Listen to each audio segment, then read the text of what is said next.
Sudah kalau kita melihat di dalam bagian ini ya dari judulnya itu judul yang sangat tepat gitu karena kalau saudara melihat di dalam kitab Amsal kan memang ada gambaran ini ya gambaran kontras gitu dan kontras atau dualisme ini adalah either kehidupan kita itu dikuasai oleh woman wisdom atau woman folly di dalam hal ini ya wanita bijak atau wanita bebal. Mungkin ya ayat yang kita bisa baca di sini yang penting yaitu di dalam Amsal yang ke-9. Coba kita baca Amsal 9 ayat 1 sampai 6. 9 1 sampai 6. Di sini LAI memberikan judul undangan hikmat dan undangan kebodohan. Ini juga judul yang baik. Jadi ini adalah satu invitation ya, invitation. Saya baca Amsal 9, hikmat telah mendirikan rumahnya, menegakkan ketujuh tiangnya, memotong ternak sembelihannya, mencampur anggurnya, menyediakan hidangannya. Pelayan-pelayan perempuan telah disuruhnya berseru-seru di atas tempat-tempat yang tinggi di kota. Siapa yang tak berpengalaman, singgahlah kemari, dan kepada yang tidak berakal budi, katanya, marilah, makanlah rotiku, dan minumlah anggur yang telah kucampur. Buanglah kebodohan, maka kamu akan hidup, dan ikutilah jalan pengertian. Saya lompat di 11 ya. Karena oleh aku umurmu diperpanjang dan tahun-tahun hidupmu ditambah. On the contrary, maksudnya ini apa? Kontrasnya kita melihat di dalam ayat 13 sampai 18 ya, 13, 14, 15 dan seterusnya. Masih di dalam pasal yang sama. Perempuan bebal cerewet sangat tidak berpengalaman ia dan tidak tahu malu. Ia duduk di depan pintu rumahnya, di atas kursi, di tempat-tempat yang tinggi di kota. Dan orang-orang yang berlalu di jalan yang lurus jalannya diundangnya dengan kata-kata. Siapa yang tak berpengalaman, singgahlah kemari, dan kepada orang yang tidak berakal budi katanya, air curian manis dan roti yang dimakan dengan sembunyi-sembunyi lesat rasanya. Tetapi orang itu tidak tahu bahwa di sana ada arwah-arwah dan bahwa orang-orang yang diundangnya ada di dalam dunia orang mati. Nah, kalau kita baca di dalam bagian ini ya, gambarannya itu mirip di dalam hal ini karena sama-sama undangan di situ ya. Undangan untuk apa? Untuk makan bersama, untuk duduk bersama. Dan sebagaimana kita tahu di dalam apa ini gambaran kebudayaan itu ya, di Israel dan sekitarnya, itu orang makan bareng itu maksudnya bukan cuma sekedar ya makan bareng, duduk bareng kayak kita duduk bareng di food court bisa duduk bareng siapa saja gitu. Tapi ini menyatakan satu relationship. Ini adalah satu undangan untuk masuk ke dalam relasi ya. Jadi baik woman wisdom atau woman folly itu sama-sama memberikan undangan ya. Dan ya kalau sudah baca tadi misalnya di dalam ini ya gambarannya itu gambaran selain gambaran makanan minum juga bisa gambaran pesta juga ya. Maksudnya metafor pesta juga included di sini ya. Menjadikan sesuatu yang menyenangkan. Baik kesenangan yang asli, kesenangan yang sejati maupun juga kesenangan yang palsu gitu di dalam hal ini oleh woman folly ya. Nanti kita bisa bahas lebih detail di dalam ini pasal yang ke-9, tapi saya mau melanjutkan terlebih dahulu. Mereka ini seperti apa sih? Ini apa gambaran daripada wisdom and folly ini yang dipersonifikasi sebagai perempuan di situ.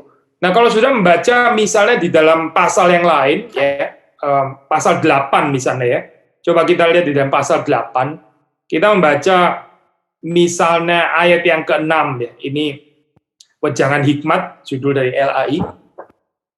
Ayat 6, dengarlah karena aku akan mengatakan perkara-perkara yang dalam dan akan membuka bibirku tentang perkara-perkara yang tepat. Perkara-perkara yang dalam dan akan membuka bibirku tentang perkara-perkara yang tepat. Ini kalau saya bandingin di ini ya, apa Inggris 8. Here for I will speak noble things and from my lips will come what is right. What is right, apa yang tepat, apa yang righteous ya, apa yang benar. Lalu kita membaca di dalam ayat yang ke-7, karena lidahku mengatakan kebenaran dan kefasikan adalah kekejian bagi bibirku. Ada kebenaran, ya, truth, kemudian di situ dikontraskan dengan kefasikan atau kekejian. Lalu ayat 8, segala perkataan mulutku adalah adil, tidak ada yang belat-belit atau serong. Ini bicara tentang perkataan mulut, ya, perkataan mulut tentang termasuk juga kita bisa perluas dalam hal ini, ya, ya, tingkah laku dan sebagainya. Lalu ayat 12, aku hikmat tinggal bersama-sama dengan kecerdasan dan aku mendapat pengetahuan dan kebijaksanaan. Aku hikmat tinggal bersama-sama dengan kecerdasan. Ya, kecerdasan di sini ini maksudnya apa gitu ya? Kalau kita di dalam apa ini namanya teori virtue dari Greco-Roman culture, yaitu mereka kan bicara 4 cardinal virtue. Itu salah satunya kan adalah prudensia, ya. Prudensia, ya, ini adalah kecerdasan ini, ya. Nah, kecerdasan ini memang kalau dalam bahasa Alkitab itu seringkali memang kita bisa mengatakan disinonimkan dengan hikmat, ya. Orang yang ada hikmat di dalam kehidupannya itu ada good judgment gitu. Dia bisa menilai, ya. Orang yang nggak berhikmat dia penilaiannya salah gitu dalam hal ini. Nah, di sini kita melihat ada kaitan sangat dekat antara hikmat dan prudensia. Waktu di sini dikatakan kecerdasan itu by no means bicara tentang ini, ya, tentang apa itu IQ tinggi lah atau apa gitu. Ada orang yang IQ-nya tinggi, ya, tapi tetap nggak ada good judgment. Ini ya cuma IQ tinggi gitu. Jadi ini nggak bicara kecerdasan dalam pengertian apa being smart atau apa gitu, tapi bicara tentang kemampuan untuk bisa discerning, untuk bisa membedakan, ya, itu penting gitu. Orang kalau nggak bisa membedakan, ya, dia pikirannya itu either semuanya itu di apa ya ini, cara pikir hitam putih gitu misalnya, ya, nggak ada diferensiasi gitu ya, karena kurang ada hikmat gitu, nggak bisa membedakan, ya. Either semua salah atau semua benar gitu, hitam putih gitu dalam hal ini. Sulit ya saya berpikir seperti itu. Ini cuma salah satu contoh. 2 ayat lagi yaitu 14 dan 15, padaku ada nasihat dan pertimbangan, akulah pengertian, padakulah kekuatan. Menarik di sini kalau sudah membaca juga, tadi saya kutip salah satu daripada ini, ya, 4 cardinal virtue. Ini satu lagi bicara kekuatan, ya, fortitudo, strength. Itu juga ini, ya, adalah salah satu dari 4 cardinal virtues. Jadi baik itu prudensia, baik itu strength, ya, dan kita tadi juga sudah sebut righteousness sebetulnya, another daripada 4 cardinal virtues itu. Satu lagi itu adalah temperance atau self control, ya. Itu pun juga kita pasti bisa relasikan dengan hikmat gitu. Jadi di dalam hikmat, wisdom itu, ya, prudence itu termasuk di dalamnya, lalu strength termasuk di dalamnya, righteousness termasuk di dalamnya. Dan juga kita bahkan bisa mengatakan self-control atau temperance itu termasuk juga di dalamnya. Jadi sudah membaca di dalam ayat 14, di sini ada kekuatan, ada nasihat, pertimbangan, pengertian, kekuatan. Lalu 15, karena aku para raja memerintah dan para pembesar menetapkan keadilan. Ya. Jadi raja-raja itu sangat bergantung kepada hikmat ini. Jadi kalau kita membaca di dalam kitab Amsal, itu gambaran tentang lady wisdom atau woman wisdom itu seperti apa, ya, sudah bisa membaca dalam ayat-ayat ini tadi, ya, selain yang tadi di dalam pasal yang ke-9. Sebaliknya, on the contrary, kalau kita melihat gambaran daripada ini, ya, daripada woman folly, kita membaca di dalam, ya, ayat 7 dan 8, di dalam pasal 8. Di situ setelah dikatakan lidah daripada woman wisdom itu mengatakan kebenaran, sebenarnya kefasikan adalah kekejian bagi bibirku, ya. Kefasikan, kekejian, lalu terus kemudian lawan katanya daripada perkataan mulut yang adil itu adalah belat-belit atau serong, ya. Belat-belit, serong. Lalu ayat 13, sementara takut Tuhan itu ialah membenci kejahatan, lawan katanya itu adalah kesombongan, kecongkaan, tingkah laku yang jahat, mulut penuh tipu muslihat, ya. Saudara melihat di sini ada gambaran kontras antara woman wisdom dan woman folly, ya.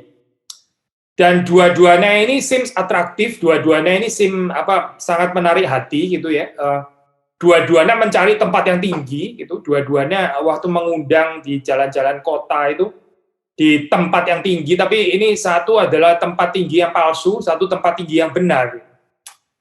Dari sini aja juga kita bisa melihat ya, gambaran tempat tinggi itu sebetulnya nggak bisa dipisahkan daripada gambaran ibadah yang benar. Sekali lagi ya, kalau kita membaca di dalam gambaran ini, sebetulnya itu nggak bisa dipisahkan daripada ibadah. Saya percaya sebelum pertemuan ini kan sudah sudah dibahas ya pasti ya tentang permulaan pengetahuan itu adalah takut akan Allah dan sebagainya. Jadi sikap hati ya di hadapan Allah itu mendahului di dalam hal ini, mendahului hikmat. Ya hikmat itu ya itulah takut akan Allah. Itu yang akan menentukan terus kemudian pengetahuan kita itu diisi oleh apa gitu. Ini kekristenan itu a matter of perspective ya, yang dikuasai oleh sikap hati dan arah hati. Kalau arah hati kita salah, kita menilai segala sesuatu itu jadi salah. Ini bukan bicara jadi nggak ada pengetahuan ya. Jadi woman folly ini sebetulnya juga menjanjikan pengetahuan juga gitu. Tapi pengetahuan dari perspektif yang salah di dalam hal ini. Jadi perspektif yang benar itu lahir dari mana? Perspektif yang salah itu karena apa? Jadi sekali lagi ya, kalau kita bicara tentang woman wisdom, saudara membaca tadi kan ya di dalam ayat yang ke-9, saya baca lagi ya, ini karena ini penting gitu.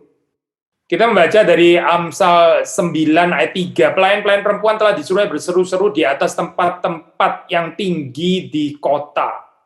Tempat-tempat yang tinggi di kota ya. Jadi rumahnya itu ada di the highest point gitu ya, dari kota gitu. Needless to say di dalam hal ini ya, saudara masih bisa sedikit mengerti hal ini kalau ada kesempatan ke Eropa, itu kota-kota yang tua biasanya ya, itu nggak boleh ada bangunan lebih tinggi, senternya itu kan selalu ini ya, gereja katedral gitu. Dari ini sangat mirip ya dengan kehidupan yang ada di dalam zaman orang Israel. High point dari kota itu adalah temple sebetulnya gitu. Jadi waktu di sini wisdom itu diberitakan dari tempat tinggi, ya undangannya itu datang dari tempat tinggi. Ini versi yang woman wisdom ya, itu bicara tentang undangan yang pasti gak bisa tidak harus dikaitkan dengan ibadah yang benar.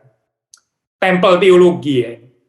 Ini bukan cuma sekedar bagaimana menjadi orang yang punya bijaksana, sekedar di dalam pengertian common grace itu anugerah umum, ada orang memang kayaknya punya bijaksana gitu ya, bisa memberikan pengertian-pengertian ini ya, tentang kehidupan dan sebagainya, tentang keuangan lah, tentang bagaimana membangun keluarga dan sebagainya. Kadang-kadang kita mendapat quote-quote seperti itu ya, nggak necessarily dari ini kan ya, dari orang-orang Kristen gitu. Kalau sudah membaca misalnya ada orang kirim di medsos atau apa terus dari siapa gitu misalnya ya bijaksana gitu, nggak harus bentur dengan Alkitab gitu ya, tapi ini seperti kayak sesuatu yang di-share secara common grace gitu.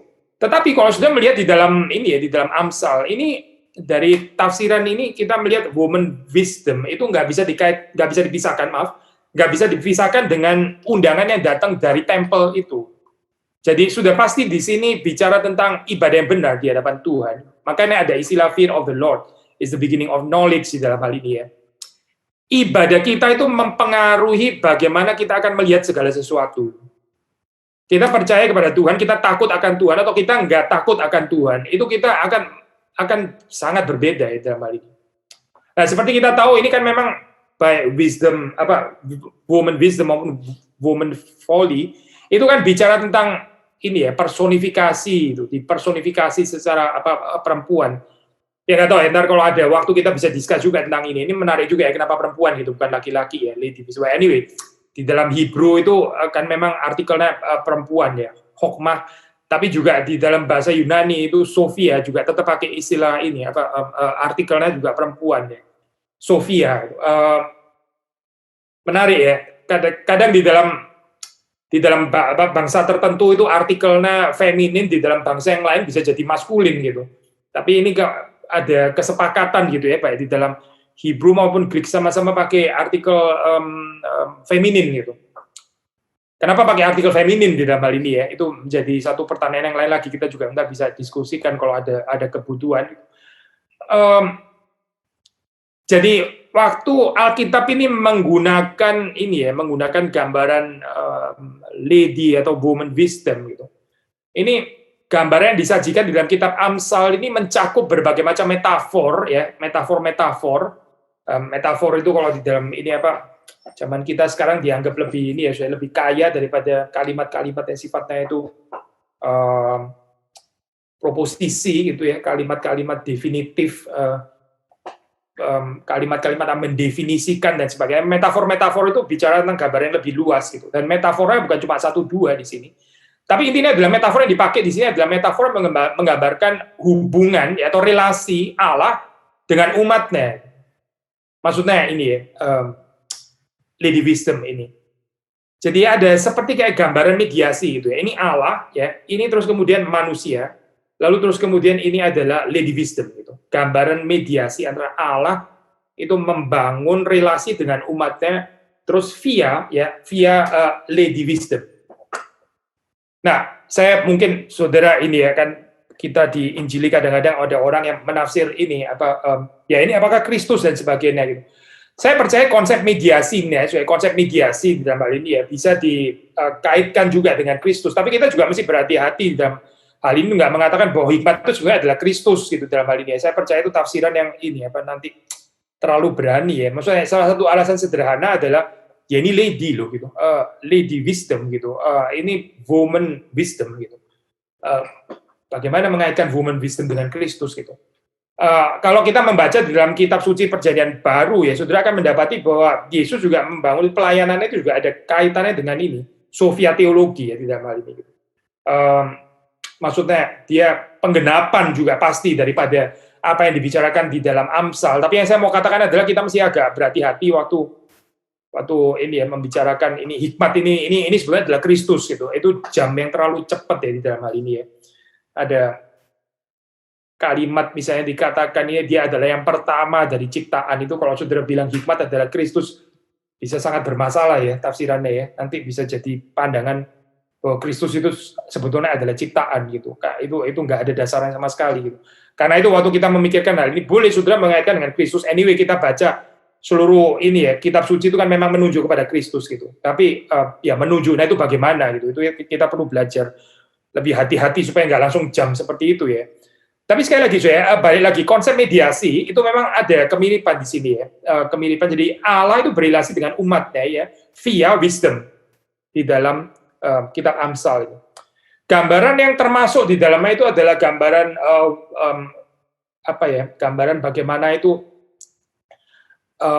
Allah itu ya menggembalakan umatnya ya, being a father, termasuk juga gambaran spouse atau ini ya, bridegroom itu raja dan sebagainya. Sudah tahu di dalam Alkitab kan memang banyak pakai metafor-metafor seperti itu ya. Jadi di sini juga kita bisa melihat bahwa metafor-metafor yang digunakan itu banyak ya, mencakup banyak hal gitu. Karena yang dibicarakan juga banyak aspek, membicarakan aspek yang limpah daripada karakter ilahi itu seperti apa gitu. Nah, lawan katanya dengan demikian kalau kita bicara tentang woman folly ya, woman folly. Ini seperti tadi kita kaitkan woman wisdom itu dengan sikap ibadah yang benar ya. Undangan hikmat itu datang dari temple, dari tempat yang tinggi gitu. Maka kalau sudah melihat sekali lagi undangan daripada woman folly di sini 13 lalu ayat 14 ya. Yaitu woman folly duduk di depan pintu rumahnya di atas kursi di tempat-tempat yang tinggi di kota ya. Nggak mau kalah. Tempat-tempat yang tinggi di kota ya. Jadi ini apa sih saya? Ini adalah true God versus idol sebetulnya gitu. Ini adalah gambaran hikmat ya. Di dalam versi yang benar yaitu yang disertai atau yang dimulai dengan hati yang takut akan Allah, yang beribadah kepada Tuhan di tempat ibadah yang benar. Dengan puncak-puncak yang tinggi yang menggambarkan, merepresentasikan false gods atau goddesses ya di dalam hal ini. Nah, kita tahu ya di ini Israel itu kan mereka bergumul ya dengan ini Asyera, Baal dan sebagainya itu, pelayanannya Elia dan sebagainya. Itu saudara membaca di situ ada tarik-menarik ya antara Allah yang benar di situ dengan the false gods atau goddesses dari tanah Kanaan di situ. Nah, kita sih nggak hidup di tanah Kanaan, tapi sama di dalam ini ya kehidupan kita modern ini kita tarik-tarikan juga antara apa ini namanya Allah yang benar dengan berhala-berhala. Jadi orang kan seringkali mengatakan seperti ini ya, ini kita bijaksana ini khususnya Amsal ya, itu lain banget ya tradisinya. Seringkali kadang dikontraskan dengan theology of covenant, theology of covenant. Ini kan lebih bergerak ke arah theology of creation ya, ciptaan. Dan unless ini saya tidak seperti tradisi ini ya, kitab-kitab nabi-nabi ya, prophetic books itu, thus say the Lord begitu kan ya. Tuhan itu berkata gitu ya melalui nabi itu kan very top down gitu ya. Tapi kalau sudah membaca di dalam kitab Amsal itu kan isinya adalah penyelidikan di dalam kehidupan sehari-hari kan ya. Ini bicara tentang ya ada certain empiric base gitu ya. Dan yang menarik empiric base tapi ini juga firman Tuhan gitu. Saudara melihat nggak keindahan di sini ya. Jadi bukan cuma dari tradisi prophetic books, thus say the Lord gitu ya, yang adalah firman Tuhan gitu. Tapi model penulisan daripada bijaksana yang didapati oleh ini ya, orang yang berhikmat, yang memberi dirinya diundang oleh woman wisdom, itu bisa melihat keseharian di sini ya, bisa melihat keseharian itu dengan begitu cermat, dengan discernment yang tinggi dan sebagainya. Mengapa? Ya itu tadi, karena mereka punya fear of the Lord gitu. Jadi jauh daripada menjadi kitab sekuler katakanlah ya. Ini kan seringkali kita bisa ini ya. Kalau kita pikirannya sempit, biblical teologi kita sempit, kita pikir ya, yang disebut wahyu itu ya sudah pasti yang top down itu tadi ya. Allah berbicara, lalu dia berbicara kepada siapa? Kepada nabi. Terus nabi, berarti ada nabi yang asli, ada nabi yang palsu. Kepada nabi yang palsu, Allah nggak pernah bicara. Allah berbicara kepada nabi yang asli, begitu ya, misalnya dalam hal ini ya. Tapi kalau sudah lihat di dalam Amsal, ini kan memang seringkali dikaitkan dengan tradisinya Salomo gitu ya. Ini bukan thus said the Lord kepada Salomo loh, bukan. Tapi ini adalah Tuhan memberikan kepada Salomo itu hikmat, lalu Salomo lah yang menyelidiki kehidupan sehari-hari itu. Ini loh, seperti ini. Orang kalau males-malesan, ya itu bisa akhirnya jadi miskin, ya, menghancurkan dirinya, dan seterusnya. Ini pergerakan di dalam wisdom literatur itu seperti ini. Jadi orang itu diundang untuk, kamu selidiki lah, kamu ada hikmat, ya, terus kamu selidiki, gitu. Menarik ya, kita melihat gambaran seperti ini karena saya pernah bicara kepada saudara ya. Kadang ada orang waktu dia mau mencari kehendak Tuhan ya, dia mau pasti Tuhan itu maunya apa di dalam kehidupannya. Ya, seperti kayak mengharapkan satu jawaban yang top down alam prophetic books gitu ya. Jadi Tuhan tolonglah berbicara kepada saya, sebetulnya yang mana sih gitu ya. Saya ini mesti menikah dengan siapa gitu misalnya, atau saya mesti kerja di mana ya. Top down wahyu gitu misalnya ya, dan sebagainya. Tapi kalau kita mempunyai pasal ini ya, biblical teologi, Proverbs di situ ya, Tuhan akan berkata di dalam hal ini ya, ini seolah-olah Tuhan itu mengundang kita, ya kamu silakan kamu pikirkan, kamu ada bijaksana di dalam firman Tuhan, pelajari firman Tuhan, kamu ada bijaksana Kristus, kamu sudah mengenal Kristus ya, menurut kamu ya, di dalam pemahaman kristologimu ya, dengan pengenalanmu akan firman Tuhan, itu keputusan apa yang kamu ambil dalam hal ini? Ada bicara tentang worldview. Ini bukan bicara tentang Allah yang menggiring manusia terus kanan, stop. Oke, 2 detik lagi ya jalan ya. 1, 2. Oke, jalan. Stop lagi. Sekarang kiri. Kayak gini nggak fun deh kayak begini ya. Jadi kayak anak kecil itu akhirnya. Tuhan nggak seneng kalau terus-menerus di dalam kehidupan kita bertahun-tahun terus dia harus menggerakkan kita seperti itu gitu. Itu berarti Tuhan ya memang kita ini tetap anak betul ya. Tapi ini berarti terus kemudian kita ini nggak bertumbuh kan ya, nggak bertumbuh di dalam bijaksana. Coba perhatikan kehidupan Salomo. Bagaimana dia mendapatkan bijaksana itu melalui observasi dunia sehari-hari. Jadi kita Amsal ini sangat menjanjikan, soalnya ini bukan sedang mau ini ya menggantikan tradisi daripada prophetic books, pasti bukan itu maksudnya gitu. Tapi saudara yang punya sikap ibadah yang benar itu kita bisa punya wisdom, discernment, kecerdasan untuk melihat situasi ini sebetulnya apa gitu. Sehingga ini sesuatu yang sangat menarik ya, undangan daripada Tuhan untuk bisa mengamati bersama dengan Tuhan. Sebagaimana Tuhan mengamati, kita juga mengamati. Tapi waktu mengamati itu siapa yang mengamati? Ya kita gitu. Again, mediasi, ini ya, woman wisdom itu, bukan tanpa woman wisdom, jadi kita digerakkan oleh woman wisdom, akhirnya kita bisa mengamati seperti Tuhan mengamati. Tapi sekali lagi, saya kalau boleh menekankan aspek ini ya, aspek cultic gitu ya, meskipun ini adalah let's say empiric base ya, observasi kehidupan sehari-hari ya, seperti kayak seolah-olah ya ini kayak wahyu umum ya, bukan wahyu khusus gitu. Kalau prophetic books itu kan wahyu khusus jelas gitu ya, top down gitu. Tuhan berbicara. Demikian Yahweh berbicara kepada umatnya melalui nabi siapa begitu kan ya. Terus kita bilang itu wahyu, itu jelas. Tapi ini juga wahyu loh, dan ini wahyu khusus. Meskipun seperti kayak seolah-olah ya ini wahyu umum atau wahyu khusus ya, gambaran seperti ini. Ini bukan sekedar wahyu umum sih. Mengapa? Karena ada landasan cultic ini loh, ibadah itu tadi. Jadi bagi Israel itu nggak bisa berpikir tentang bijaksana, tentang pengamatan kehidupan sehari-hari tanpa kepercayaan kepada Tuhan, tanpa sikap hati yang takut akan Allah. Nah di sini tadi saya kan bilang kepada saudara ya, kalau di medsos banyak orang kalimat-kalimat bijaksana bisa daripada master inilah, daripada atau orang kepercayaan nggak harus Kristen gitu, daripada orang-orang lain, agama lain, dan kalimatnya bisa bagus gitu kan. Ini ya kita percaya itu respons terhadap wahyu umum. Tapi Amsal itu bukan itu, saya bukan. Kalau Amsal cuma seperti itu, ya nggak ada bedanya gitu dalam hal ini ya. Dia stay di dalam level wahyu umum berarti. Tidak sebetulnya. Karena Amsal ini sekali lagi ya, presupposisinya itu adalah takut akan Allah. Presupposisinya adalah sikap beribadah kepada Allah. Bahkan panggilan daripada lady atau woman wisdom itu sendiri adalah panggilan yang tidak bisa dipisahkan dengan temple di tempat-tempat yang tinggi. Tetapi sekali lagi saya, berhala-berhala itu ya, false gods and goddesses itu tadi juga menempati tempat-tempat yang tinggi. Nah, kalau tinggi ya enggak, kalau nggak tinggi nggak menarik saya. Kalau cuma nggak menjanjikan, bukan dari tempat yang tinggi ya nggak menarik gitu. Saya ambil ini ya saya contoh misalnya di dalam Israel pada saat itu tuh. Israel itu kan ya hidup di tanah Kanaan, mereka tahu di Kanaan itu ada god and ini ya, goddess ya. Misalnya ya itu yang terkenal ya ini Baal Asyera gitu. Baal Asyera. Jadi konsepnya di dalam Kanaan itu kan dewana itu kan teritorial gitu ya, teritorial. Jadi masing-masing ada spesifikasinya gitu. Jadi kalau mau mancing ya nelayan itu dewana apa gitu.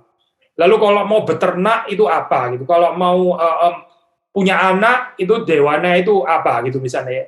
Nah, Israel itu kan juga struggling ya saya di dalam hal ini gitu dengan urusan seperti fertility, dengan kesuburan ya. Nah, terus kemudian di sinilah masuklah Baal. Baal itu masuk karena dia itu adalah god of fertility. Ya dia itu yang dipercaya yang punya power ya untuk mendatangkan hujan ya, mendatangkan embun dan sebagainya. Itu Baal gitu. Maka bukan kebetulan kalau sudah membaca di dalam ini ya, pertempuran daripada Eliat melawan nabi-nabi Baal, itu urusannya dengan hujan kan ya. Itu bukan kebetulan saya dengan hujan, sengaja bikin tentang hujan. Karena apa? Karena Baal itu adalah dewa hujan. Dia dipercaya bisa menurunkan hujan, tapi ternyata nggak ada hujan di sana. Gitu. Nggak ada kilat ya menyambar gitu ya. Selain hujan kan, hujan itu kan didahului dengan kilat begitu ya. Hujan, kilat itu maksudnya waktu kilat menyambar itu mestinya terbakar setelah itu gitu. Korban persembahannya kan ya. Tetapi ini dewa Baal kalau sudah ini ya, saya lupa itu di mana, kalau nggak salah di Museum du Louvre atau di mana ya, salah satu museum lah itu gambaran ini sculpture dewa Baal itu dia pegang ini, saya pegang kilat gitu. Karena dia yang akan menurunkan kilat itu ya, maksudnya sanggup membakar dan kemudian terus ya memberikan hujan gitu. Tapi di dalam pertempuran dewa-dewa Baal ya melawan Elia itu kan akhirnya nggak ada yang terbakar di sana. Berarti Baal itu palsu gitu sebetulnya. Jadi orang Israel bergumul tentang fertilitas, tentang kehidupan mereka bercocok tanam dan sebagainya, agriculture dan sebagainya itu seperti kayak ada temptation. Ini loh dewana, ini sudah ada spesifikasinya. Kamu bergantung dengan ini saja. Nah, di dalam dunia modern, kita juga bergumul ya dengan dewa-dewa palsu seperti ini. Di dalam saat seperti ini, saya percaya salah satu yang bisa menjadi temptation kita untuk menyembah yaitu ini dewa vaksin namanya ya. Saya bukan mengatakan kita sebagai orang Kristen jangan bergumul untuk vaksin, bukan itu loh maksudnya ya. Kita mendoakan juga supaya vaksin itu bisa ditemukan dan kalau boleh ya segera ditemukan gitu. Tapi ada orang lebih percaya vaksin daripada Yesus sekarang. Mereka bicara tentang firman Tuhan kayak begini, ini apalah, saya nggak peduli lah, ini PA kayak begini, ini omong kosong semuanya. cuma satu yang saya perlu, yaitu mana vaksinnya, sudah begitu, supaya kita bisa keluar daripada persoalan ini, mana obatnya. Karena kalau kita gini terus ini setengah mati gitu. Sekarang kerja pun repot, semua repot, bisnis gagal dan itu, dan nggak bisa sekolah, nggak bisa kuliah, dan seterusnya. Jadi mana vaksinnya begitu ya. Dan real juru selamat itu sekarang adalah vaksin gitu misalnya. Nanti kalau kita masuk di dalam kondisi yang lain lagi ya, bermunculanlah dewa-dewa yang lain gitu. Dewa-dewa yang lain yang menjanjikan jalan pintas ya, seperti woman folly, bukan woman wisdom. Lalu mengarahkan kita ya untuk masuk kepada pengabdian yang salah, gitu. Pengabdian yang keliru ya. Sikap hati, arah hati yang dikuasai oleh sesuatu yang keliru, dan itulah saya akhirnya apa? Ya ini. Akhirnya terus kemudian di situ sebetulnya menanti kebinasaan ya. Itu roh-roh apa yang dikatakan di sini ya. Arwah-arwah ya. Di sana ada arwah-arwah orang-orang yang diundangnya ada di dalam dunia orang mati, Amsal 9 ayat yang ke-18, itu sebetulnya adalah jalan yang menuju kepada destruction. Gitu. Tapi orang nggak sadar. Ya karena woman folly ini juga ya, punya atraksinya sendiri. Gitu. Jadi kalau sudah membaca di dalam bagian ini, saudara akan melihat di sini pertempuran ya, gitu ya. Ini ya. Decision yang harus diambil, itu, decision yang perlu diambil itu adalah apakah kita ini tetap mau mengikut Yahweh, ya, mengikut Tuhan, ya, atau kita berpaling kepada false gods itu tadi, itu, ya. Maksudnya Yahweh itu dimediasi oleh woman wisdom, ya. Waktu kita memilih Yahweh, nah itulah berarti kehidupan kita itu dikuasai oleh woman wisdom itu tadi, gitu. Kita menerima undangannya, kita makan bersama dengan dia. Tetapi ini ya waktu kita terus kemudian membiarkan berhala-berhala itu menguasai hati kita. Nah, mulailah berarti kita jadi bersekutu, kita menerima invitation daripada woman folly. Gambaran tentang perempuan ini kan memang menarik ya, ada certain atraksinya sendiri gitu ya. Tapi sekali lagi ya, kita nggak boleh terus kemudian hanya melihat di dalam pengertian yang kehilangan aspek kultik atau aspek ibadah itu tadi ya. Karena dua-duanya ini menggambarkan mediasi ya, baik Allah yang sejati maupun Allah yang palsu itu. Saudara melihat ini Allah yang sejati atau Allah yang palsu gitu ya, di dalam hal ini. Ini pertempuran antara Tuhan dan Allah-Allah daripada bangsa lain. Allah-Allah yang palsu itu. Saya pernah suatu saat berkunjung di ini ya, di apa itu namanya UC Berkeley ya. UC Berkeley itu dekat San Francisco itu. Lalu terus kemudian di situ ada library yang cukup bagus ya. Itu tulisannya di dalam bahasa Latin deh. Adalah tulisannya sebetulnya kalau saya nggak salah ingat persis ya, itu ya ini diambil daripada Amsal yang ke-9 ini ya. Maksudnya undangan daripada Lady Wisdom. Ayat 5 ya. Marilah makanlah rotiku, minumlah anggur yang telah kucampur. Buanglah kebodohan, maka kamu akan hidup dan ikutlah jalan pengertian. Ya. Paling nggak ayat 5 lah. Saya lupa cuma ayat 5 atau ayat 5 dan 6. Menarik ya, saya. Kalimat seperti ini ditaruh di library, undangan ya, invitation of knowledge di dalam hal ini kan, buanglah kebodohan.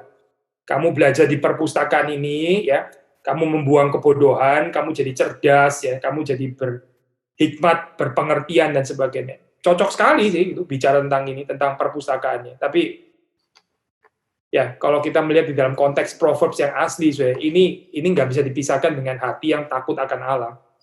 Nggak ada gunanya, saudara punya pengetahuan sebanyak apapun gitu ya, baca semua buku di library gitu misalnya, nggak mungkin sih itu. Terus kemudian saudara bengkak di dalam pengetahuan, tapi saudara sebetulnya dikuasai oleh idols. Itu bukan tafsirannya Amsal, bukan. Orang yang pengetahuannya banyak, tapi dia nggak punya hati yang takut akan Allah dan sebagainya. Itu berarti dia nggak tetap. Dia menerima undangan woman folly, bukan woman wisdom. Bukan undangan daripada Lady Wisdom, tapi Lady Folly yang dia terima sebetulnya. Karena tanpa takut akan Allah, nggak ada pengenalan, nggak ada pengertian, nggak ada hikmat, nggak ada gitu. Yang ada ya ini kebebalan, foolishness ya, folly. Menarik juga waktu kita bicara di dalam ini ya, di dalam kitab Amsal, gitu. Di dalam kitab Amsal penulis Amsal pasti bukannya nggak tahu tentang doctrine of sin ya, pasti bukannya nggak tahu gitu, tahu pasti bicara tentang ini apa, sin, tentang dosa dan sebagainya. Tapi yang seringkali dipakai di sini itu apa adalah foolishness gitu ya, foolishness. Jadi ini seperti kayak sinonimus daripada ya sin ya. Tapi istilah sin itu nggak terlalu dipakai. Sekali lagi, bukan berarti penulis Amsal ini nggak percaya adanya dosa gitu misalnya. Apa sih dosa itu? Yang ada itu cuma bodoh gitu misalnya ya, bukan dosa. Bukan itu saya. Tapi kosakata yang dipakai di sini ya, bukan pakai istilah sin ya. Sin itu kan ini apa? Sin itu kalau kita melihat itu kan bahasa yang dipakai di dalam ini ya. Levitikus sangat kuat ya, kitab Imamat gitu. Sin, dosa, lalu ada korban penghapus dosa gitu ya. Ini bahasa apa itu priestly language itu di dalam hal ini ya. Kitab Imamat ya. Kita bicara dosa, pengampunan dosa ya, dan seterusnya dan seterusnya. Tetapi Amsal itu nggak bicara dosa gitu. Amsal itu bicara tentang foolishness ya. Ini bukan memperlunas ya, tapi justru mau mengatakan bahwa foolishness itu sebetulnya adalah seriusnya seperti itu karena leads to destruction ya. Kita kadang-kadang berpikir seperti ini. Maksud saya begini saya. Kita kalau bicara dosa seperti wah sangat menakutkan ya, dosa itu bisa menghancurkan, membawa maut dan sebagainya. Tapi kalau orang ignorant, foolish, ya sudahlah, kita mesti sabar sama dia begitu ya. Itu kan cuma foolish gitu ya.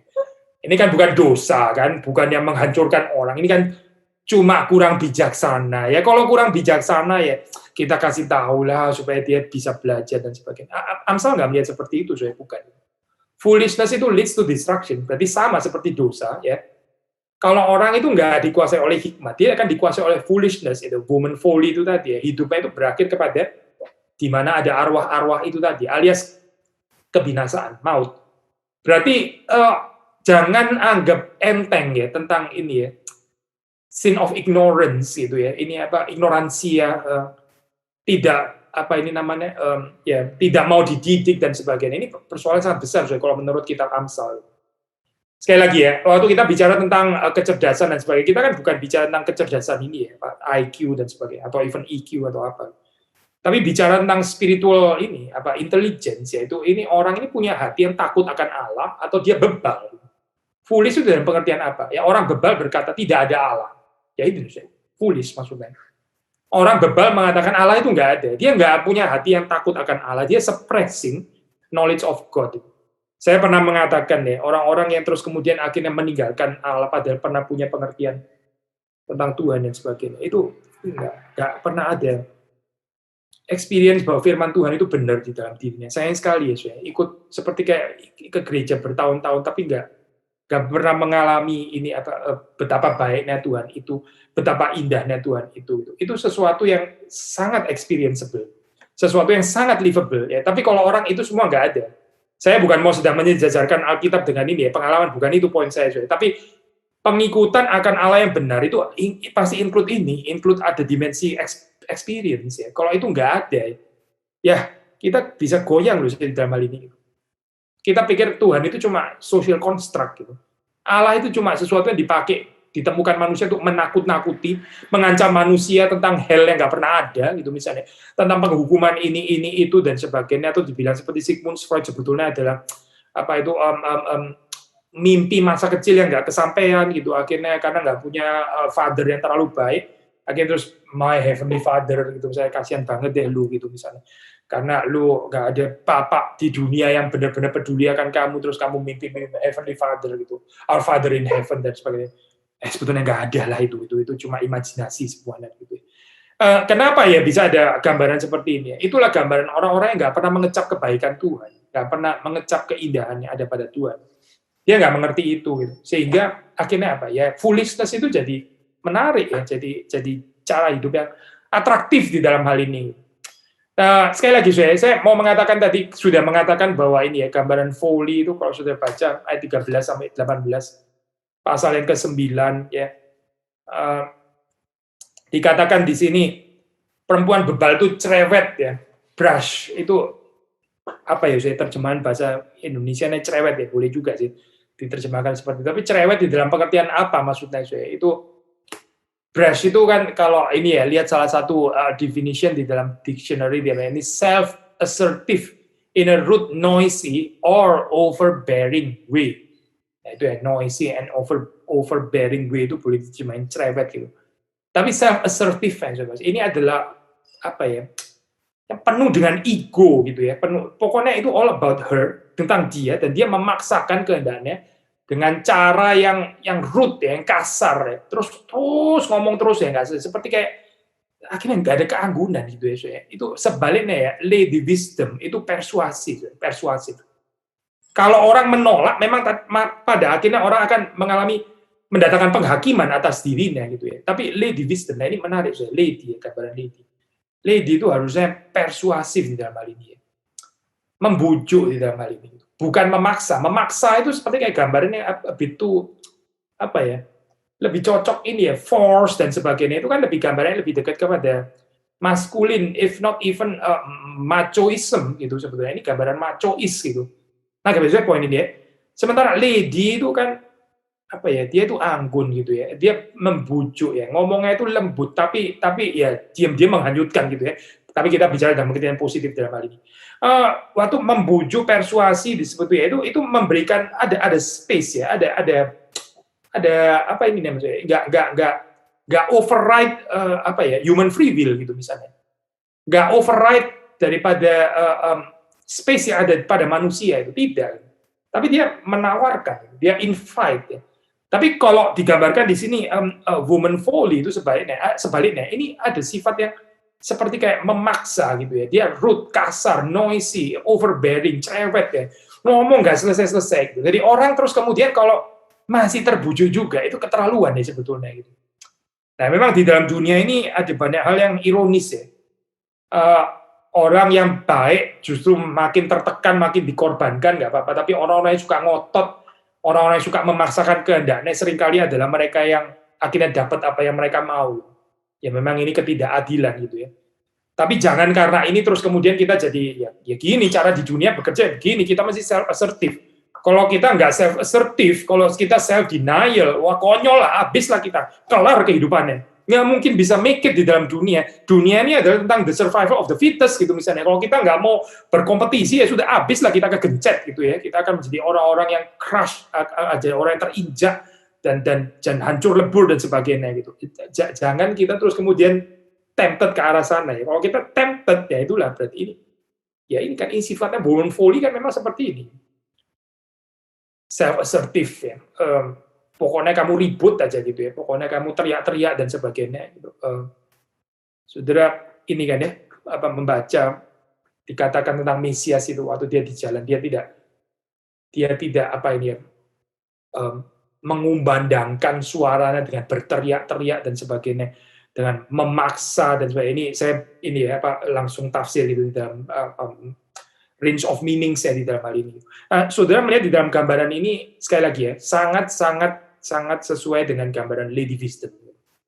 Yesus itu nggak seperti pemerintah Romawi, ya. Bukan itu. Kerajaannya bukan seperti pemerintah Romawi. Pemerintah Romawi itu memerintah dengan tangan besi. Itu gambaran woman folly sih, actually. Kalau kita mau kaitkan ya. Sementara Yesus itu wisdom teologi di dalamnya. Highly persuasive. Waktu orang menolak dia, ya binasa orang itu. Tetapi dia nggak memaksa, ya dia nggak mengancam, ya dia nggak overbearing, ya dia nggak noisy, ya dan dia nggak rude, nggak kasar gitu. Ya ini kalau saudara boleh apa hayati ya, dalam kehidupan kita komunitas gereja, bagaimana sih? Atau di dalam kehidupan saudara secara pribadi, kehidupan kita ini lebih dikuasai oleh woman folly atau dikuasai oleh woman wisdom. Dan ini ayat yang tadi saya mau share sebetulnya ya. Ini ayat yang ke-13 ya. Perempuan bebal cerewet sangat tidak berpengalaman ya dan tidak tahu malu. Saya baca bahasa Inggris saja ya. Saya baca bahasa Inggris. The woman folly is loud, ya, noisy, loud ya. Sebaliknya apa ini woman wisdom itu sebaliknya ya. She is seductive and knows nothing. seductive and knows nothing. Saudara perhatikan ya, ignoransi ya kan ya, seperti kayak ya dia cuma nggak tahu lah, sudah cuma nggak tahu doang gitu ya. Knows nothing. Knows nothing itu bukan di dalam pengertian ignorance di dalam arti ya dia belum belajar atau apa, tapi ignorance dalam pengertian dia nggak bisa melihat dunia ini dengan benar. Jadi penyelidikannya itu semuanya salah. Dia lebih percaya kepada the power of money gitu misalnya. Contoh sederhana saja, contoh sederhana. Dia percaya ini problem daripada segala sesuatu ini adalah karena saya nggak kaya. Kalau saya kaya, ini semua persoalan akan beres saja. Gitu. Ini ignorant, orang seperti itu ignorance ya. Dia nggak mengenal dengan benar itu. Kenapa? Ya karena nggak ada takut akan Tuhan, maka view-nya dia tentang uang itu salah. Tadi saya bilang ya, pengharapan orang tentang vaksin gitu misalnya ya. Dia pikir itu setelah ada itu semua persoalan akan beres dan sebagainya. Inilah ignorance ya, dalam gambaran seperti ini. Ignorance itu leads to destruction kalau di dalam gambaran wisdom teologi ya. Jadi dia sendiri itu nggak memiliki pengetahuan, tidak berpengalaman ya. Dan juga nggak tahu malu, tidak tahu malu. Jadi bahkan ini saya bukan saja dia itu ignorance ya, tapi dia sendiri ignorance bahwa dia itu ignorance. Ini double ignorance namanya ya. Sekali lagi ya. Jadi dia ini sendiri ignorance, nggak memiliki pengetahuan, tapi dia sendiri itu nggak punya kesadaran bahwa dia itu sebenarnya ignorance gitu. Ya inilah dosa kecongkaan ya, sudah tahu kan ya. Kebebalan itu kan seperti itu, sudah nggak ngerti, nggak sadar bahwa nggak ngerti lagi gitu. Sudah nggak ngerti, malah dia ngajarin orang lain lagi gitu. Wah ini luar biasa ya, saya. Orang nggak ngerti, terus kemudian dia, ya saya nggak ngerti, tapi masih nggak ngerti juga gitu kan. Tapi ini sudah nggak ngerti, lalu nggak sadar bahwa dia itu nggak ngerti, malah dia itu sangat overconfidence bahwa dia ngerti, dan bukan cuma itu, dia ngajarin orang lain, ya karena dia pikir dia itu sangat ngerti gitu. Wah ini kacau luar biasa ya, saya. Ini gambaran seperti ini, ya gambaran di dalam Amsal itu ya mengatakan, ya inilah yang disebut dengan kecongkaan itu ya ini, kebebalan ya ini gitu. To the max ya sepertinya itu. Dan orang-orang yang memberi dirinya terus kemudian itu ditawan ya oleh Lady Folly ini ya itulah orang-orang yang memang bebal, orang-orang yang bodoh. Jadi saudara membaca di sini ya, kita baca sekali lagi ya Amsal 9. Hikmat telah mendirikan rumahnya, menegakkan ketujuh tiangnya, memotong ternak sembelihannya, mencampur anggur dan menyediakan hidangannya. Ya, jadi ini gambaran kehidupan itu seperti pesta, gitu. Gambaran kehidupan itu seperti makanan deh di dalam hal ini ya, undangan untuk makan. Gitu. Berarti ada kenikmatan di sini sudah. Undangan daripada wisdom, Lady Wisdom, ini menjanjikan kenikmatan. Pelayan-pelayan perempuan telah disuruh berseru-seru di atas tempat-tempat yang tinggi di kota ya. Tapi kita bicara temple dan sebagainya, sudah masih ingat ya. Siapa yang tak berpengalaman, singgahlah kemari. Perlu kerendahan hati ya. Siapa yang tak berpengalaman? Orang yang menerima undangan daripada Lady Wisdom itu harus menyadari bahwa dia itu nggak berpengalaman. Sebetulnya audiens daripada Amsalnya memang ini kan ya, pemuda-pemudi yang masih belum berpengalaman. Nah kalau kita sadar bahwa kita nggak berpengalaman, ya, lalu kita menerima undangan daripada Lady Wisdom, nah inilah sudah ada pengharapan. Tapi celakalah orang yang merasa dirinya sudah sangat berpengalaman, overconfidence dan sebagainya, ini nggak ada pengharapan. Gitu. Siapa yang tak berpengalaman singgahlah kemari. Waktu dikatakan di sini ya, Lady Wisdom mengundang. Siapa yang tak berpengalaman ini bukan sedang ridiculing orang lain ya, saya bukan gitu. Ini memang fakta. Gitu. Tanpa dia nggak ada orang bisa berpengalaman. Jadi kalau mau berpengalaman, ya ikatlah ini terimalah invitation daripada Lady Wisdom itu, berrelasilah dengan dia. Siapa yang tak berpengalaman singgahlah kemarin kepada yang tidak berakal budi. Sekali lagi ya, tidak berakal budi. Terus ini, marilah, makanlah rotiku, minumlah anggur yang telah kucampur, buanglah kebodohan, maka kamu akan hidup, ikutilah jalan pengertiannya. Needless to say, selain gambaran table fellowship, undangan makan, dan sebagainya, masalah knowledge sebagai pesta, dan sebagainya. Ini waktu bicara tentang ini ya, tentang roti dan anggur ya, yang di dalam bahasa wisdom literatur itu juga menggambarkan sukacita kan ya. Anggur terutama ya. Minyak anggur. Jadi apa saya? Undangan hikmat ini menjanjikan true joy.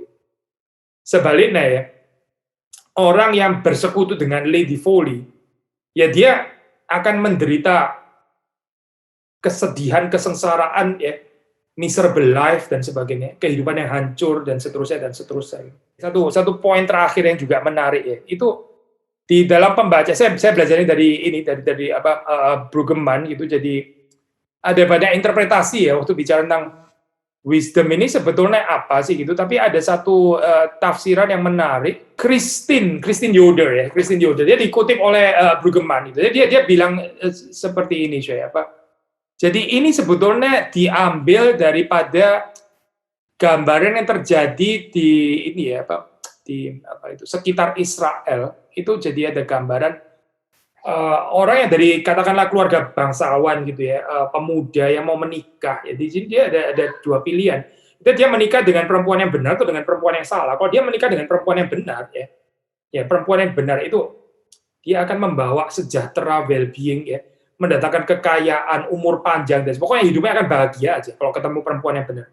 Tapi celakanya kalau ketemu perempuan yang salah ya, ini perempuan yang suka menggerogoti dan sebagainya, yang males lah, yang juga cuma hambur-hambur uang dan sebagainya dan seterusnya, ya hidupnya akan berakhir kepada distraction gitu. Jadi gambaran ini gambaran ekonomik gitu. Gambaran apa ini yang disebut dengan economic reading ya. Jadi menarik kalau kita melihat di dalam gambaran ini ya, perempuan jalang, perempuan asing ya, perempuan ini digambarkan, maksudnya Lady Foley itu digambarkan sebagai ini seperti kayak satu pernikahan yang akhirnya jadi menghancurkan kehidupan orang itu. Nah, memang seperti saudara tahu di dalam Perjanjian Lama kan seringkali berkat yang dari Tuhan kan digambarkan secara fisik ya, termasuk secara materi gitu. Doa kita percaya tentu saja waktu Amsal menulis ini gambarannya pasti bukan material blessing only gitu ya, tapi images yang dipakai gitu ya, metafor yang dipakai itu adalah gambaran, let's say ini ya, prosperity dan sebagainya. Karena ada konteks ya, itu di dalam keadaan pada saat itu ya itulah gambaran seorang pemuda yang punya martabat itu, dia ketemu dengan perempuan yang benar, hidupnya juga akan bahagia ya. Coba baca Amsal 31 ya. Saudara mendapat gambaran perempuan yang cekatan seperti itu gitu. Ya itulah gambaran ini, Lady Wisdom gitu. Atau ketemu sama perempuan yang celaka gini, akhirnya menghancurkan kehidupannya ya, dia tadinya punya uang akhirnya jadi bangkrut dan sebagainya, karena nggak memiliki istri yang bijaksana di dalam hal ini. Nah ini gambaran ya, tafsiran daripada economic reading yang terus kemudian dihayati secara di dalam pengertian rohani maksudnya. Demikianlah halnya juga dengan kehidupan kita rohani. Kalau kita menikah dengan Lady Foley, ya, kalau kita menikah dengan ini, dan ini bukan cuma untuk pemuda tentu saja ya, untuk pemudi juga gitu. Dan tentu saja juga bukan cuma untuk pemuda-pemudi, tapi orang segala usia maksudnya. Kalau kita menikah dengan Lady Foley, ya inilah kehidupan kita akan bankrupt gitu. Maksudnya kita akan masuk ke dalam betul-betul miserable spiritual state yang akan hancur-hancuran gitu ya. Atau kita menikah dengan Lady Wisdom. Menikah dengan Lady Wisdom. Lady Wisdom itu akan menuntun kita di dalam hal ini, mengajar kita ya, kita jadi seperti kayak anak-anaknya gitu, yang diajar oleh Lady Wisdom ini ya. Jadi gambarannya saudara lihat itu kadang-kadang gambaran ibu dan anak, tapi juga bisa gambaran spouse ya, agak fluid sebetulnya gitu ya. Maka kita akan memiliki bahagia yang sejati di dalam hal ini. Nah, gambaran economic reading ini ya, tafsiran ini ya, gambaran yang betul-betul terjadi dalam kehidupan manusia, terus kemudian ditarik atau dimengerti, dihayati di dalam kehidupan spiritual ya. Sekarang ya, kehidupan kita ini, pertanyaannya adalah apakah kita mengikuti the way of foolishness ya, atau kita mengikuti the way of wisdom. Pak, apakah tepat bila mendoakan orang Kristen yang tidak taat agar Tuhan mengajar dan mendisiplinkannya? Kaitannya bijaksana dalam berdoa. Gini ya, saya itu sangat-sangat ini ya, sangat personal gitu, dari case to case bisa different dan sebagainya. Cuma waktu saudara mendoakan orang Kristen nggak taat, Tuhan mengajar dan mendisiplinkan dan sebagainya, ini kita mesti melihat beberapa hal dulu ya. Maksudnya kita sendiri sudah melakukan bagian kita atau belum gitu. Atau kita nggak mau terlibat di dalam urusan instruction itu karena kita sudah terlalu capek atau apa gitu misalnya ya. Sudahlah Tuhan hajar saja selesai itu seperti kayak jalan pintas ya. Tapi kalau saudara sudah berbagian, saudara sudah pernah mendoakan dan pernah memberikan perkataan dan sebagainya, tapi terus-menerus ditolak dan seterusnya dan seterusnya. Kita menyerahkan dia di dalam tangan Tuhan, ya. Well, sebetulnya sudah dari pertama kita pasti selalu menyerahkannya di dalam tangan Tuhan, ya. Tapi kalau sampai saudara berdoa Tuhan menghajar dan mendisiplinkannya gitu, ya bukan nggak boleh sih saudara, tapi perlu kepekaan khusus ya untuk bisa minta kalimat seperti itu supaya waktu kita mengatakan kalimat seperti ini bukan digerakkan oleh kita punya hatred, kita punya apalagi revenge gitu ya, atau kita punya ketidaksabaran, impatience dan sebagainya, dan bukan out of love, bukan karena kita mencintai, tapi karena kita kayaknya sudah kepingin melihat dia itu jerah gitu maksudnya. Aspek penghukuman ya, jadi kita ya setidaknya saudara minta Tuhan yang melakukannya itu masih ada hal yang positif ya seperti itu. Tapi kita perlu menyelidiki motivasi kita waktu kita minta kepada Tuhan seperti itu. Sekali lagi, kita sendiri apakah sudah berbagian di dalam ini, di dalam mendidik, di dalam memberikan nasihat ya, termasuk waktu kita mengalami penolakan dan sebagainya. Kalau kita membaca kehidupan Kristus ini di Injil misalnya ya, itu dia berapa kali dia ditolak, tapi waktu dia menyatakan kalimat, bahkan kalimat penghakiman yang paling keras pun ya, di situ dia sekali lagi mengundang. Seperti kayak nggak pernah patah semangat gitu dalam hal ini ya, nggak ada habisnya ya, itu perseverance-nya itu terus-menerus mengundang dan sebagainya. Nah, harap kita sendiri juga bisa bertumbuh di dalam hal ini ya. Tapi kalau orang itu sudah begitu bebal dan sebagainya, sudah nggak bisa dikasih tahu lagi. Saudara merasa saya sudah mendoakan dia ini 17 tahun. 17 tahun saya sudah berdoa bagi dia. Dan nggak ada perubahan sedikit pun, malah sepertinya kayak makin lama makin decline gitu. Ya sudah, saudara serahkan orang seperti itu di dalam tangan Tuhan. George Muller ya, pendoa syafaat yang sangat-sangat diberkati Tuhan dan dipakai Tuhan, yang disebut pahlawan iman itu. Dia pernah mengatakan, ya kalau Tuhan kalau Tuhan menghentikan kita untuk mendoakan seseorang ya kita mesti berhenti mendoakan dia. Wah, kalimat itu betul kalimat raksasa ya. Saya percaya kalau kita nggak cukup dewasa memahami kalimat itu bisa menjadi kalimat yang mendiscourage kita untuk mendoakan orang lain. Tapi maksud George Muller bukan itu. Maksud dia adalah kita sudah mendoakan dia itu bertahun-tahun, puluhan tahun. Tapi sudah cukup, sudah sampai sini. Terus kemudian Tuhan mau kita mendoakan orang yang lain. Jadi Tuhan menggerakkan kita untuk mendoakan orang yang lain. Karena orang ini sudah doakan terus berpuluh-puluh tahun. Dan George Muller adalah orang yang seperti itu. Yang mendoakan orang itu, mendoakan orang itu berpuluh-puluh tahun. Gitu. Terus kemudian Tuhan stop.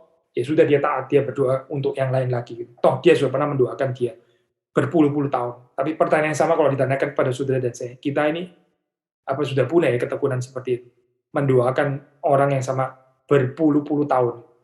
Nah, kalau sudah bilang, iya, ini sudah tahun ke-32 gitu. Ini sudah tahun ke-32 saya mendoakan dia. Terus sekarang saya serahkan supaya Tuhan menghajar dan mendisiplin dia. Mungkin kita lebih ada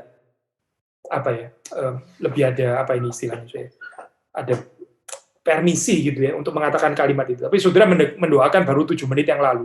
Terus sudah 7 menit berikutnya, saya serahkan dia di dalam pukulan Tuhan. Saya pikir belajar sabar lah, belajar mengasihi gitu. Jadi saudara ada di mana gitu. Saya lanjutkan di dalam ini ya, pertanyaan berikutnya. Boleh nggak Pak bahas sedikit kenapa wisdom dan folly digambarkan dengan figur perempuan? Sudah saya singgung sedikit ya tadi sebetulnya ya, gambaran ini ya, gambaran tentang apa itu ibu ya, ibu yang mendidik anak-anaknya gitu.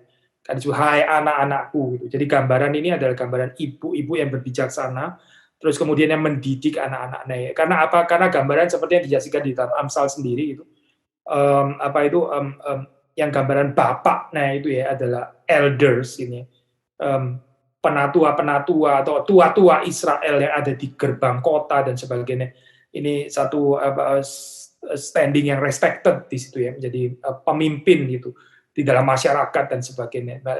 Lalu terus kemudian digambarkan sebagai ibu ya, karena ibu ini juga selain merawat anak-anaknya di dalam pengertian yang fisik, nurture secara fisik, tapi juga membimbing mereka di dalam hal-hal rohani. Nggak harus dibaca dalam gambaran seperti gambarannya kok sekstis, stereotyping banget ya kayak begini ya, seperti kayak urusan household, cuma urusan urusan perempuan gitu, terus laki-laki yang karir kerja dan sebagainya. Kita kalau tahun 2020 ngomong kayak gini bisa didemo sama kaum feminis gitu ya misalnya ya, karena mereka nggak sepakat. Tapi sebetulnya nggak usah pakai gambaran sekarang, maksudnya di dalam Amsal sendiri nggak stereotyping seperti itu kok. Karena kalau saudara melihat gambaran Amsal 31 itu wanita karir kan actually gitu yang digambarkan di situ. Itu tuh business woman yang digambarkan di sana gitu. Entrepreneur even gitu ya. Tapi juga sangat mahir di dalam mengurus household. Jadi ini seperti kayak gambaran superwoman actually ya gitu di dalam Amsal 31 kalau saudara baca gitu. Sudah jelas nggak mengaffirm apa ini gambaran stereotyping ya lu perempuan lu cuci baju ya setrika terus kemudian laki-laki itu yang apa itu yang kerja dan cari nafkah dan sebagainya.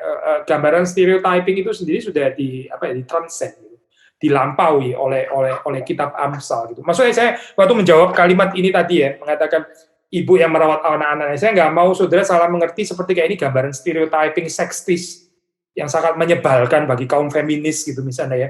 Bukan ke arah sana, tapi nggak salah kan gambaran ini, gambaran memang itu tanggung jawab ibu. Dia selain mengurus anak-anaknya, tapi juga memperhatikan ini pertumbuhan kerohanian, ya, kematangan kebijaksanaan daripada anaknya. Maka dipakai di sini adalah gambaran ini, lady. Selain itu juga ada aspek ini sih, aspek apa ini? Kalau ini pemuda, ya ini pemuda yang nggak berpengalaman, maka daya tariknya itu oleh perempuan, baik masuk ke dalam satu marriage yang holy, ya, yang suci, yang kudus, atau masuk ke dalam ini perjinahan, pelacuran di dalam hal ini. Jadi seperti saudara tahu di dalam tradisi apa ini, prophetic books ya, prophetic books itu kan gambaran perjinahan, pelacuran itu kan sebetulnya apa sih gitu? Gambarannya kan adalah bagaimana orang itu terus kemudian bangsa Israel itu bikin alliance dengan negara-negara besar ya. Ini urusannya sama covenant gitu. Covenant dengan Yahweh itu akhirnya broken karena mereka bikin covenant dengan bangsa-bangsa lain dan bersama dengan itu mereka ikut menyembah dewa-dewanya bangsa lain itu. Jadi balik lagi ini ada aspek kultik di sini gitu. Ada aspek kultik, ada aspek ini loh, ibadah, ada aspek apa ini worship dan seterusnya. Nah, gambaran tentang perempuan di situ ya, either kita masuk di dalam konsep pernikahan yang benar, pernikahan yang suci ya. Sekali lagi, Yahweh itu bukan cuma digambarkan sebagai father, tapi digambarkan juga sebagai husband ya. Jadi masuk di dalam pernikahan yang benar. Makanya dimediasi pakai ini ya, gambaran ini apa? Lady wisdom itu. Maksudnya true covenant with Yahweh. Atau masuk ke dalam false covenant ya dengan ini pelacuran, perzinahan dan sebagainya. Maksudnya apa sih ini? Idols, kepercayaan kepada dewa-dewa atau allah-allah yang palsu. Jadi saudara melihat di sini di dalam gambaran ini gambaran perempuan, maksudnya metafor perempuan lady atau woman ini sendiri memberikan satu kekayaan pengertian yang lain lagi ya, saudara, karena pakai gambarannya itu ini lady atau perempuan. Tadi jangan lupa ya aspek persuasif tadi ya, keanggunan daripada perempuan gitu ya, nggak memaksa ya, yang nggak teriak-teriak, yang nggak cerewet, yang nggak loud, yang nggak koersif ya, itu lebih dimasuk ke dalam gambaran ini ya, machoism ya, machoism, kolonialisme, triumfalisme dan sebagainya. Itu lawan katanya daripada tradisi ini gitu, tradisi lady wisdom. Ya, lady wisdom itu membujuk dengan anggun. Kalau orang menolak bagaimana? Oh, dia bukan lemah di dalam pengertian vulnerable, ditolak pun juga nggak apa-apa, kamu bahagia juga. Oh tidak, hidupmu hancur, pasti akan hancur. Kalau kamu menolak ini ya undangan daripada lady wisdom, hidupmu itu kamu pasti akan dihakimi gitu. Penghakiman will certainly follow you di dalam hal ini ya. Jadi ini bukan gambaran perempuan yang terus kemudian karena perempuan lemah, vulnerable, terus diinjak-injak, ditolak, terus akhirnya mau dipadamkan juga nggak apa-apa, juga nggak ada akibatnya dan sebagainya. Saudara membaca bukan seperti itu ya gambaran Alkitab itu. Tuhan itu lemah lembut betul, tapi penolakan terhadap Tuhan akan membawa malapetaka di dalam kehidupan seseorang. Ya, ini.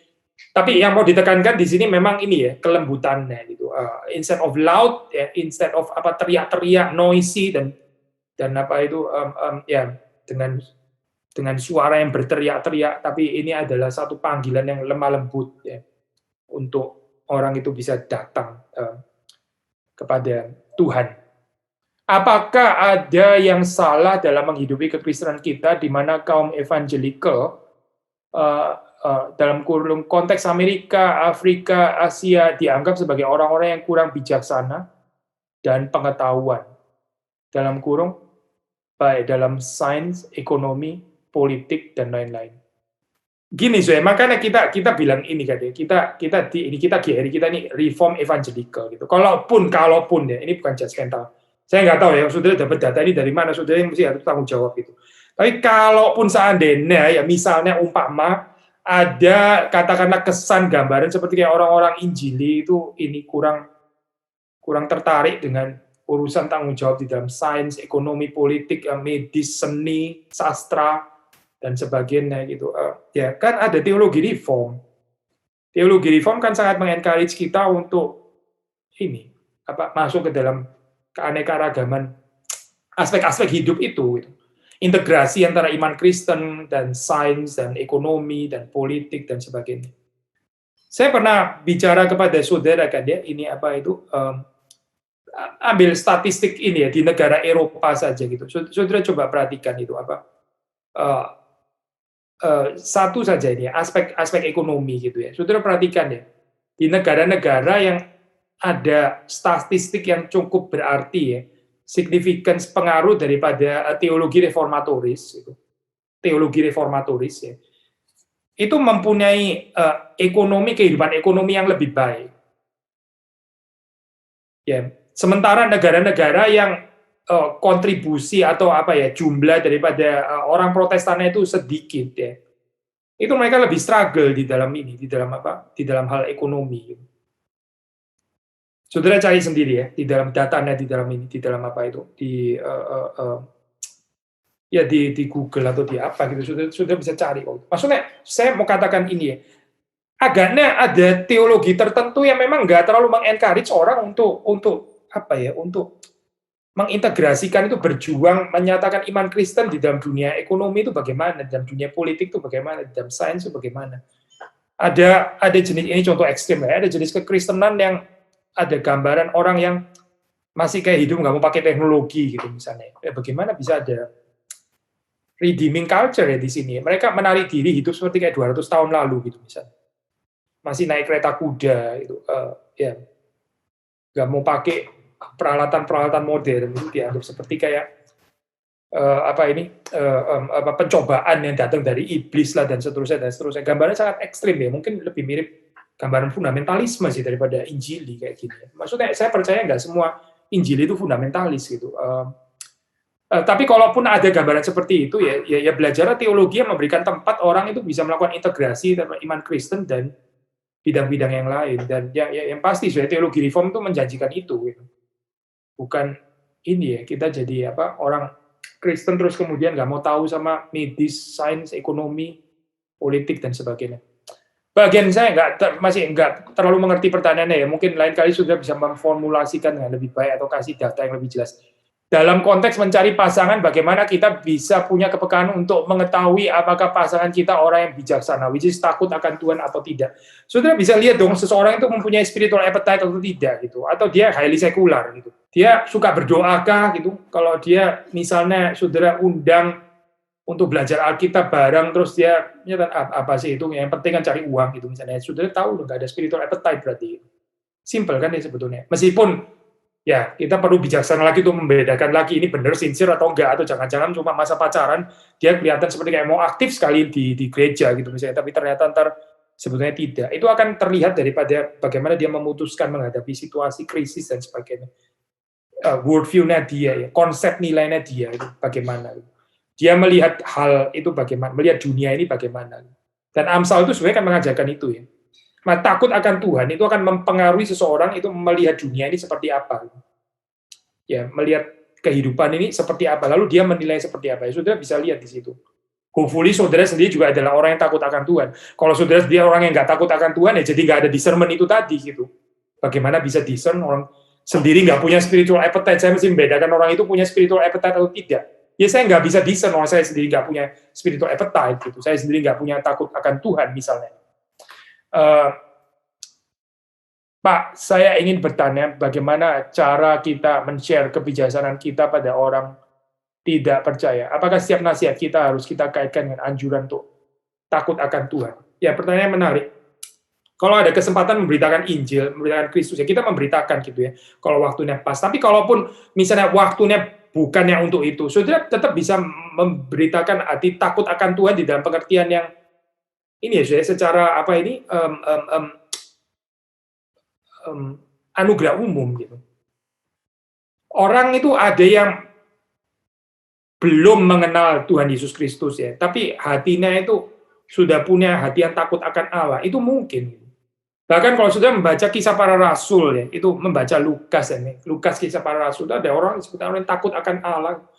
Mereka itu Cornelius misalnya ya, sebelum mendapat pelayanan daripada Petrus itu, dia adalah orang yang takut akan Allah. Dia itu memberi apa itu sedekah dan dia mendukung pekerjaan Tuhan dan sebagainya. Dan Tuhan itu melihat itu sebagai sesuatu kebaikan, bukan karena dia diselamatkan karena kebaikan, bukan itu, pasti bukan itu poinnya. Tapi bahwa itu sendiri sudah merupakan pekerjaan daripada Roh Kudus. Nah, siapa tahu orang itu pada suatu saat dia akan percaya kepada Yesus Kristus. Tapi kalaupun tidak ya, tetap di dalam pengertian let's say ini ya, sebatas eksternal ya, bukan internal maksudnya, tapi eksternal ya. Ada orang lebih punya hati yang takut akan Tuhan. Certain orang itu lebih mengasihi rakyat kecil gitu misalnya. Saya pikir itu nggak harus hanya orang Kristen ya dalam hal ini. Orang yang non Kristen juga bisa punya hati seperti itu. Jadi kita melihat ada anugerah umum di sini, ada anugerah umum. Jadi kita bisa men-sharingkan ini dalam pengertian let's say di dalam konteks anugerah umum, hati yang takut akan Tuhan. Tetap bisa di-share gitu. Nah, alangkah indahnya kalau dia betul-betul mengenal Tuhan, Tuhan yang sejati, Allah yang sejati. Pertanyaan terakhir, dalam membangun relasi sejauh apa spark of feeling kita perlukan? Apakah bijaksana jika kita mengakhiri suatu relasi simply karena kita belum bisa melihat keanggunan atau hal-hal yang bisa membuat kita respect atau kagum terhadap pasangan kita? Apakah terlalu naif jika kita mau dengan sabar dan tekun untuk bertumbuh bersama dengan pasangan kita di tengah sama-sama mengetahui kelemahan masing-masing yang masih banyak perlu dikerjakan bersama? Ya, ini pertanyaannya, saya agak sedikit ke arah love, sex, and dating dan sebagainya. Tema kita sebetulnya hari ini adalah tentang wisdom atau folly gitu. Tapi oke lah kalau masih mau dikaitkan juga, maksudnya let's say ini aplikasinya gitu. Gini ya, kalau saudara adalah laki-laki gitu, anyway kita sebagai laki-laki kan kita harusnya menjadi spiritual leader. Jadi kalau saudara mengharapkan ketemu perempuan yang bijaksana, yang kerohaniannya tinggi dan sebagainya, saudara jangan lupa loh, saudara mau menikah atau saudara mau dapat ibu tiri gitu. Saudara ini mau menikah dengan istri atau saudara mau dapat ibu kedua atau bagaimana gitu. Ada orang itu mengharapkan istrinya itu seperti kayak ibu loh ya, terus mesti kasih nasihat bijaksana. Loh, ini spiritual leader-nya jadi siapa gitu misalnya dalam hal ini. Saudara jadi salah gitu. Ini jadi kebalik nanti perannya saya. Jadi bukan laki-laki yang memimpin perempuan atau istrinya, tapi istri yang kemudian terus-menerus memberikan wejangan-wejangan rohani dan sebagainya. Jadi gini, poinnya saya mau katakan gini. Kalau saudara adalah laki-laki, it's just correct ya. Itu sesuatu yang expected anyway, itu sesuatu yang diharapkan. Saudara harus membimbing ini calon istrimu gitu. Maksud kalau saudara nggak melihat ini sebagai ini beban untuk saya. Nah, saudara mau dapat perempuan yang yang spiritualitasnya melampaui saudara gitu. Itu kan dia yang jadi berat untuk kita dong berarti gitu. Dan kita jadi membebani dia ini kehidupannya. Padahal kita yang seharusnya bagaimana itu mendidik dia di dalam kebenaran dalam hal. Meskipun pasti ada dua arah ya. Bukan asimetri sih pasti gitu. Nah, itu satu ya. Satu gitu. Tapi terus kalau mungkin ada aspek yang lain lagi, saudara tanya, misalnya kita nggak melihat keanggunan atau hal-hal yang membuat kita respect, kagum terhadap pasangan kita, ya. Ini sangat bergantung sih pertanyaannya ini dari mana ya, dari perempuan ke laki atau laki ke perempuan gitu. Meskipun kita percaya ada prinsip universal pasti. To a certain extent kita itu admire, respect, kagum pasti sangat perlu ya, terutama dari sisi perempuan kepada laki dalam hal ini. Tapi gini, saudara maksud kagum itu apa gitu? Karena waktu kita membangun cerita ini ya, cerita cinta menurut Alkitab, kan kita bicara tentang ini ya, kasih yang sacrificial itu penting gitu, bukan bukan cuma erotik gitu, bukan cuma eros. Nah, karena ada kata kagum di sini ya, saya langsung kepikir spontanis tentang eros di sini. Bukan itu nggak boleh ada, itu ada gitu ya. Tapi seperti kita tahu ya, ini kekaguman itu kalau saudara mengharapkan apa ini namanya ya, pasangan saudara itu jadi makin lama makin kinclong gitu ya, makin lama makin apa ini, wah makin mirip selebriti gitu ya. Nanti suatu saat bubar lah pasti pernikahannya gitu. Karena kenyataannya kan bukan seperti itu gitu. Semakin lama kan semakin decline gitu. Tapi yang disebut dengan agape itu adalah kita itu mencintai terlebih dahulu, terus kemudian di dalam cinta kita itu kita menciptakan kekaguman itu. Nah, bedanya sama eros ya. Eros itu sesuatu mengagumkan kita, lalu kita mencintai. Itu namanya eros. Jadi saudara melihat lukisan yang indah sekali itu saudara, waduh bagus sekali ya. Nah itu boleh dibilang eros itu. Eros itu bukan cuma di dalam pengertian seksual ya, bukan. Itu istilah yang terlalu sempit sebetulnya untuk cuma sekedar seksual gitu. Saudara melihat pemandangan yang indah gitu ya, saudara sangat tergerak. Waduh, saya mau 20 menit di sini gitu, saya mau atau mungkin 1 jam gitu ya, saya mau menikmati pemandangan ini. Gitu. Nah, itu eros itu dalam hal ini. Gitu. Tetapi yang disebut agape itu kan kita mencintai, dengan kita mencintai lalu terus kemudian kita menghadirkan keindahan. Gitu. Dan kita mencintai lalu terus kemudian di situ tuh karena saya mencintai, maka saya melihat itu indah. Bukan karena itu indah, maka saya attracted dan saya mencintai. Nah, maksud gini, saya hati-hati dengan gambaran membangun ini ya, membangun pernikahan atau pacaran dan sebagainya itu semata-mata hanya eros. Karena itu nggak tahan lama, itu bisa bubar suatu saat. Dan saudara mau kagum sama dia terus gitu. Nanti suatu saat dia kadas kurap, panu dan sebagainya, saudara berhenti kagum gitu. Karena apa? Kamu tidak lagi kulitnya seperti dulu gitu ya, kamu sekarang mulai ada, akhirnya saudara jadi meninggalkan dia dan sebagainya. Kita berarti belum matang gitu, maksudnya ini belum ada bijaksana, kita sendiri jadi nggak ada bijaksana. Tapi kalau kita ada bijaksana, ya kalau hidup kita itu dikuasai oleh woman wisdom, ya lady wisdom, kita akan bisa discern bukan cuma discern orang lain. Saya discern saya sendiri. Saya ini motivasinya apa sih sebetulnya waktu sama dengan dia itu apa? Saya mau cari ini kakak rohani gitu. Salah. Kalau cari kakak rohani jangan menikah terus mengharapkan jadi kakak rohani atau malah ibu rohani lagi ya. Salah itu. Itu berarti kita sendiri salah menilai diri gitu. Kita nggak kenal saya ini siapa, kebutuhan saya itu apa gitu. Atau terus tadi misalnya tentang kekaguman dan sebagainya gitu ya. Ini sudah pakai istilah spark of feeling sih. Spark of feeling ini istilah yang spark of feeling ya chemistry gitu ya. Mungkin itu kali maksud saudara gitu.